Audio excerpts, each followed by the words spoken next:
ಯಡಿಯೂರಪ್ಪರನ್ನ CM ಮಾಡುವುದು brigade ಉದ್ದೇಶ ಅಲ್ಲ ಅಂತ ಇದೀಗ ಈಶ್ವರಪ್ಪ ಹೇಳಿಕೆಯನ್ನ ಕೊಟ್ಟಿದ್ದಾರೆ. ಸಂಗೊಳ್ಳಿ ರಾಯಣ್ಣ ಬ್ರಿಗೇಡ್ಗೆ ಇಂತಹ ಗುರಿ ಇಲ್ಲವೇ ಇಲ್ಲ ಅಂತ ಕಲಬುರಗಿಯಲ್ಲಿ ವಿಪಕ್ಷ ನಾಯಕ ಕೆಎಸ್ ಈಶ್ವರಪ್ಪ ಹೇಳಿಕೆಯನ್ನ ಕೊಟ್ಟಿದ್ದಾರೆ. ವಿಧಾನ ಪರಿಷತ್ನ ಪ್ರತಿಪಕ್ಷ ನಾಯಕ ಕೆಎಸ್ ಈಶ್ವರಪ್ಪ ಈ ಹೇಳಿಕೆಯನ್ನ ಕೊಟ್ಟಿರುವಂತದ್ದು. ಆರಂಭದಲ್ಲಿ ಅವರು ಹೇಳ್ತಾ ಇದ್ರು, ಬಿಎಸ್ವೈ ಅವರನ್ನ ಸಿಎಂ ಮಾಡೋದೇ ಸಂಗೊಳ್ಳಿ ರಾಯಣ್ಣ ಬ್ರಿಗೇಡ್ನ ಉದ್ದೇಶ, ಗುರಿ ಅನ್ನುವಂತಹ ಹೇಳಿಕೆಯನ್ನ ಇಲ್ಲಿ ಕೊಡ್ತಾ ಇದ್ರು ಈಶ್ವರಪ್ಪ. ಅದಾದ ಬಳಿಕ ಆ ರೀತಿಯ ಹೇಳಿಕೆ ಬಂದ ಬಳಿಕ ಕೂಡ ಬಿಎಸ್ವೈ ನಿಲುವಿನಲ್ಲಿ ಯಾವುದೇ ರೀತಿಯ ಬದಲಾವಣೆಯಾಗಿಲ್ಲ. ಬಿಎಸ್ವೈ ಎಲ್ಲಾ ರೀತಿಯಲ್ಲೂ ಕೂಡ ಈಶ್ವರಪ್ಪರನ್ನ ತಡೆಯುವಂತ ಪ್ರಯತ್ನವನ್ನ ಮಾಡ್ತಾ ಇದ್ರು. ಸಂಗೊಳ್ಳಿ ರಾಯಣ್ಣ ಬ್ರಿಗೇಡ್ ಬೇಡವೇ ಬೇಡ ಅನ್ನುವಂಥದ್ದು ಬಿಎಸ್ವೈ ನಿಲುವಾಗಿತ್ತು.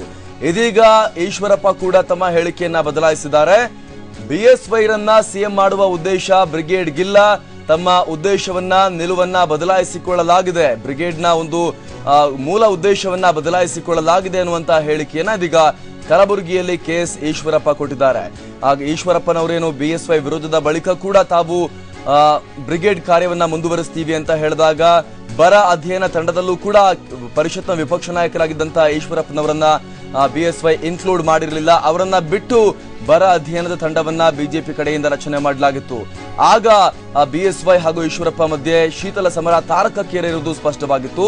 ಇದೀಗ ಈಶ್ವರಪ್ಪ ಇದಕ್ಕೆ ಸಂಬಂಧಪಟ್ಟಂತೆ ಹೇಳಿಕೆಯನ್ನ ಕೊಡ್ತಾ ಇರುವಂತದ್ದು. ಯಾವುದೇ ಕಾರಣಕ್ಕೂ ಕೂಡ ಈ ಸಂಗೊಳ್ಳಿ ರಾಯಣ್ಣ ಬ್ರಿಗೇಡ್ ಒಂದು ರಾಜಕೀಯ ಸಂಸ್ಥೆಯಲ್ಲ, ಇದು ರಾಜಕೀಯೇತರ ಸಂಸ್ಥೆ ಅನ್ನುವಂತ ಹೇಳಿಕೆಯನ್ನ ಕೊಟ್ಟಿದ್ದಾರೆ.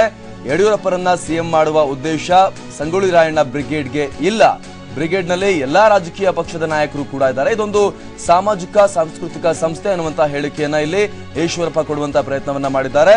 ಮೂಲ ಉದ್ದೇಶವನ್ನ ಬದಲಾಯಿಸಿಕೊಳ್ಳಲಾಗಿದೆ, ಯಡಿಯೂರಪ್ಪರನ್ನ ಸಿಎಂ ಮಾಡೋದು ಬ್ರಿಗೇಡ್ ಉದ್ದೇಶ ಅಲ್ಲ ಅನ್ನುವಂತ ಹೇಳಿಕೆಯನ್ನ ಅವರು ಕೊಟ್ಟಿದ್ದಾರೆ.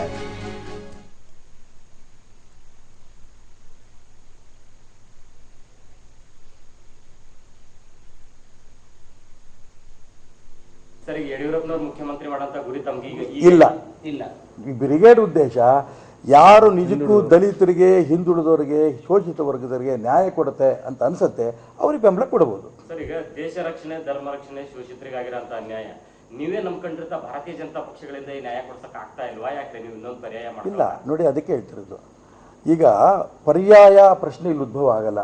ಭಾರತೀಯ ಜನತಾ ಪಾರ್ಟಿ ಅಂತಿದ್ದಂಗೆನೆ ಅದಕ್ಕೊಂದು ಬ್ಯಾನರ್ ಇದೆ, ಬಿಜೆಪಿ ಅದಕ್ಕೊಂದು ಧ್ವಜ ಇದೆ, ಅದ್ರ ಕೆಳಗೆ ಮಠಾಧಿಪತಿಗಳು ಬರೋಕ್ಕಾಗತ್ತಾ? ಈ ಸರ್ಕಾರಿ ನೌಕರಗಳು ಬರೋಕ್ಕಾಗತ್ತಾ?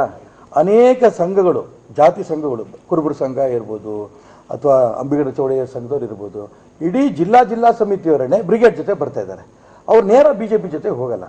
ಅವ್ರ ಎಲ್ರಿಗೂ ಆಸೆ ಏನಿದೆ, ದಲಿತರದು ಹಿಂದುಳಿದವರಿಗೆ ನ್ಯಾಯ ಸಿಗಬೇಕು ಅಂತ. ಯಾರು ಹೇಳಿದಂಗಂತ? ಭಾರತೀಯ ಜನತಾ ಪಾರ್ಟಿಯ ಹನಿ ಹನಿ ರಕ್ತನೂ ಕೂಡ ನಮ್ಮ ಮೈಯಲ್ಲಿದೆ. ಇದ್ರಲ್ಲಿ ಯಾವುದೇ ಕಾರಣಕ್ಕೂ ದೂರ ಹೋಗುತ್ತೆ. ಬಿಜೆಪಿ ಜೊತೆ ಇರ್ತೀರಿ, ಯಡಿಯೂರಪ್ಪ ಜೊತೆ ಇಲ್ಲ. ನೋ ಯಡಿಯೂರಪ್ಪನ ನಮ್ಮ ನಾಯಕರೇ. ಇದರಲ್ಲಿ ಈಶ್ವರಪ್ಪ ಒಬ್ಬ ವ್ಯಕ್ತಿ, ಬ್ರಿಗೇಡ್ ಒಂದು ಸಂಸ್ಥೆ. ವ್ಯಕ್ತಿಯಾಗಿ ಭಾರತೀಯ ಜನತಾ ಪಾರ್ಟಿ ಜೊತೆ ಇದ್ದೇ ಇದ್ದೇನೆ. ನಮ್ಮ ಈ ಬಗ್ಗೆ ಮತ್ತಷ್ಟು ಮಾಹಿತಿ ಕೊಡ್ತಾರೆ ನಮ್ಮ ಪ್ರತಿನಿಧಿ ಸಂಜಯ್ ಇಲ್ಲಿ ಈಶ್ವರಪ್ಪನವರು ಮತ್ತೊಮ್ಮೆ ಹೇಳಿಕೆಯನ್ನ ಬದಲಾಯಿಸಿದ್ದಾರೆ. ಈ ಹಿಂದೆ ಅವರು ಹೇಳ್ತಾ ಇದ್ರು, ಯಡಿಯೂರಪ್ಪನವರು ವಿರೋಧವನ್ನ ವ್ಯಕ್ತಪಡಿಸಿದಾಗ ಅವರನ್ನ ಸಿಎಂ ಮಾಡಲಿಕ್ಕೆ ಬ್ರಿಗೇಡ್ ಇರುವಂತದ್ದು ಅಂತ ಹೇಳ್ತಾ ಇದ್ರು. ಈಗ ಸಡನ್ ಆಗಿ ಅವರ ಸ್ಟೇಟ್ಮೆಂಟ್ ಚೇಂಜ್ ಆಗಿದೆ. ಸಂಜಯ್, ನಿಜ ಸಂಗೊಳ್ಳಿ ರಾಯಣ್ಣ ಬ್ರಿಗೇಡ್ ಸ್ಥಾಪನೆಗೆ ಸಂಬಂಧಪಟ್ಟಂತೆ ಕೆಎಸ್ ಈಶ್ವರಪ್ಪ ಮತ್ತು ಯಡಿಯೂರಪ್ಪನವರು ಸಾಕಷ್ಟು ಶೀತಲ ಸಮರ ಉಂಟಾಗಿತ್ತು. ಯಾವುದೇ ಕಾರಣಕ್ಕೂ ಕೂಡ ಈಶ್ವರಪ್ಪನವರು ಸಂಗೊಳ್ಳಿ ರಾಯಣ್ಣ ಬ್ರಿಗೇಡ್ ನಲ್ಲಿ ಭಾಗವಹಿಸಬಾರದು, ಅದೊಂದು ಬಿಜೆಪಿ, ಅದಕ್ಕೂ ಕೂಡ ಬಿಜೆಪಿಗೆ ಸಂಬಂಧ ಇಲ್ಲ ಅಂತಾನೆ ಹೇಳಿದ್ರು. ಆದ್ರೆ ಈ ಸಂದರ್ಭದಲ್ಲಿ ಸಾಕಷ್ಟು ತಮ್ಮ ಒಂದು ನಡೆಗೆ ಪೂರಕವಂತ ಹೇಳಿಕೆ ನೀಡಿದಂತಹ ಕೆಎಸ್ ಈಶ್ವರಪ್ಪನವರು ತಮ್ಮ ಸಂಗೊಳ್ಳಿ ರಾಯಣ್ಣ ಬ್ರಿಗೇಡ್ ಸ್ಥಾಪನೆ ಉದ್ದೇಶ ಬಿಜೆಪಿ ಪಕ್ಷವನ್ನ ಮುಂಬರುವ ವಿಧಾನಸಭೆ ಚುನಾವಣೆಯಲ್ಲಿ ಅಧಿಕಾರಕ್ಕೆ ತರೋದ್ರ ಜೊತೆಗೆ ಯಡಿಯೂರಪ್ಪ ಅವರನ್ನ ಮುಖ್ಯಮಂತ್ರಿ ಮಾಡೋದೇ ತಮ್ಮ ಪ್ರಮುಖ ಉದ್ದೇಶ ಅಂತ ಸಾಕಷ್ಟು ಬಾರಿ ಹೇಳಿದ್ರು. ಇದಕ್ಕೆ ಯಡಿಯೂರಪ್ಪನವರು ಕೂಡ ಸ್ಪಷ್ಟ ಹಾಕಿರಲಿಲ್ಲ. ಆದ್ರೂ ಕೂಡ ಹೋಗಲಿಲ್ಲ ಈಶ್ವರಪ್ಪನವರು ತಮ್ಮ ಉದ್ದೇಶ ಮತ್ತೆ ಯಡಿಯೂರಪ್ಪ ಅವರನ್ನ ಮುಖ್ಯಮಂತ್ರಿ ಮಾಡೋದು ಅಂತಾನೆ ಹೇಳಿದ್ರು. ಆದ್ರೆ ಯಡಿಯೂರಪ್ಪನವರು ಕೂಡ ಸಂಗೊಳ್ಳಿ ರಾಯಣ್ಣ ಬ್ರಿಗೇಡ್ ನಲ್ಲಿ ಈಶ್ವರಪ್ಪ ಸಕ್ರಿಯವಾಗಿ ಪಾಲ್ಗೊಳ್ಳೋದಕ್ಕೆ ಸಾಕಷ್ಟೊಂದು ಆಕ್ರೋಶವನ್ನು ವ್ಯಕ್ತಪಡಿಸಿದ್ರು. ಜೊತೆಗೆ ಹೈಕಮಾಂಡ್ ಕೂಡ ಈ ಬಗ್ಗೆ ದೂರನ್ನು ಕೂಡ ನೀಡಿದ್ರು. ಇದರಿಂದ ಸಾಕಷ್ಟು ಇದೀಗ ತಮ್ಮ ಒಂದು ಸಂಘಟನೆಯಲ್ಲಿ ಈಶ್ವರಪ್ಪನವರು ಸಾಕಷ್ಟು ಬದಲಾವಣೆ ಮಾಡಿಕೊಂಡಿದ್ದಾರೆ ಅನ್ನೋದ್ರ ಬಗ್ಗೆ ಮಾತಾಡಿದ ಹೇಳ್ತಿದ್ದಾರೆ. ಇವತ್ತು ಕಲಬುರಗಿ ನಗರದಲ್ಲಿ ಹೇಳಿಕೆ ನೀಡಿದಂತಹ ಕೆಎಸ್ ಈಶ್ವರಪ್ಪನವರು ಇದೀಗ ತಮ್ಮ ಉದ್ದೇಶ ಯಡಿಯೂರಪ್ಪನವರನ್ನ ಮುಖ್ಯಮಂತ್ರಿ ಮಾಡುವ ಉದ್ದೇಶ ತಮ್ಮ ಸಂಗೊಳ್ಳಿ ರಾಯಣ್ಣ ಬ್ರಿಗೇಡ್ಗೆ ಇಲ್ಲ ಅನ್ನೋ ಮಾತನ್ನ ಹೇಳಿದ್ದಾರೆ. ಇದಕ್ಕೆ ಅವರು ಕೊಟ್ಟಿರೋ ಕಾರಣ ಅಂತಂದ್ರೆ ಯಡಿಯೂರಪ್ಪನವರಿಗೆ ಈ ಬಗ್ಗೆ ಕೂಡ ಸ್ವತಃ ಆಸಕ್ತಿ ಇಲ್ಲ, ಜೊತೆಗೆ ತನ್ನನ್ನ ಮುಖ್ಯಮಂತ್ರಿ ಜನರು ಮಾಡ್ತಾರೆ, ಸಂಗೊಳ್ಳಿ ರಾಯಣ್ಣ ಬ್ರಿಗೇಡ್ ಮಾಡುವ ಅವಶ್ಯಕತೆ ಇಲ್ಲ ಅಂತ ಯಡಿಯೂರಪ್ಪನವರೇ ಹೇಳ್ತಿದ್ರೆ. ಹೀಗಾಗಿ ತಾವು ಈಗ ತಮ್ಮ ಒಂದು ಏನೋ ನಡೆಯಲ್ಲಿ ಸಾಕಷ್ಟು ಬದಲಾವಣೆ ಮಾಡಿಕೊಂಡಿದೆ ಅನ್ನೋ ಮಾತುಗಳನ್ನ ಹೇಳ್ತಾ ಇದ್ದಾರೆ. ಇನ್ನೊಂದು ಅದಕ್ಕೆ ಪ್ರಮುಖ ಅವರಿಗೆ ಹೇಳುವಂತ ಮಾತುಗಳೇನಂತಂದ್ರೆ, ಈ ಹಿಂದೆ ಏನು ಬಿಜೆಪಿ ಒಂದು ಅಂಗ ಸಂಸ್ಥೆಯಾಗಿ ಸಂಗೊಳ್ಳಿ ರಾಯಣ್ಣ ಬ್ರಿಗೇಡ್ ಗುರುತಿಸಿಕೊಳ್ಳುವಂತ ಒಂದು ಸಾಧ್ಯತೆ ಇತ್ತು. ಆದ್ರೆ ಸಾಕಷ್ಟು ಮಠಾಧೀಶರು ಇದಕ್ಕೆ ಒಂದು ವಿರೋಧವನ್ನು ವ್ಯಕ್ತಪಡಿಸಿದ್ರು. ಒಂದೇ ಪಕ್ಷ ಅಂತಂದ್ರೆ ಎಲ್ಲರೂ ಮಠಾಧೀಶರು ಬರ್ಲಿಕ್ಕೆ ಸಾಧ್ಯ ಆಗೋದಿಲ್ಲ. ಜೊತೆಗೆ ಏನೋ ಒಂದು ಸಂಗೊಳ್ಳಿ ರಾಯಣ್ಣ ಬ್ರಿಗೇಡ್ ನ ಉದ್ದೇಶ ಇತ್ತು ಅಂತಂದ್ರೆ ಅಹಿಂದ ವರ್ಗಕ್ಕೆ ಒಂದು ನ್ಯಾಯವನ್ನು ಕೊಡ್ತಿದ್ರು, ಅದು ಕೂಡ ಸಾಕಾರ ಆಗೋದಿಲ್ಲ. ಹೀಗಾಗಿ ಸಾಕಷ್ಟು ಬದಲಾವಣೆ ಮಾಡಿಕೊಳ್ಳುವಂತ ಸಾಕಷ್ಟು ಮಠಾಧೀಶರು ಕೂಡ ಹೇಳಿದ್ರು. ಆ ಹಿನ್ನೆಲೆಯಲ್ಲಿ ನಾವು ಇದೀಗ ತಮ್ಮ ಒಂದು ಸಂಗೊಳ್ಳಿ ರಾಯಣ್ಣ ಬ್ರಿಗೇಡ್ ನ ಉದ್ದೇಶವನ್ನ ಬದಲಾವಣೆ ಮಾಡಿಕೊಂಡಿದ್ದೀವಿ. ಇದೀಗ ಯಡಿಯೂರಪ್ಪನ ಮುಖ್ಯಮಂತ್ರಿ ಮಾಡುವ ಉದ್ದೇಶ ತಮಗಿಲ್ಲ. ಜೊತೆಗೆ ಏನು ಹಿಂದುಳಿದವರಿಗೆ ಸಾಮಾಜಿಕವಾಗಿ ಮತ್ತು ಶೈಕ್ಷಣಿಕವಾಗಿ ನ್ಯಾಯ ಕೊಟ್ಟುವಂತ ಒಂದು ಉದ್ದೇಶ ಮಾತ್ರ ತಮಗೆ ಇದೆ ಅನ್ನೋ ಒಂದು ಮಾತುಗಳನ್ನ ಹೇಳ್ತಾ ಇದ್ದಾರೆ.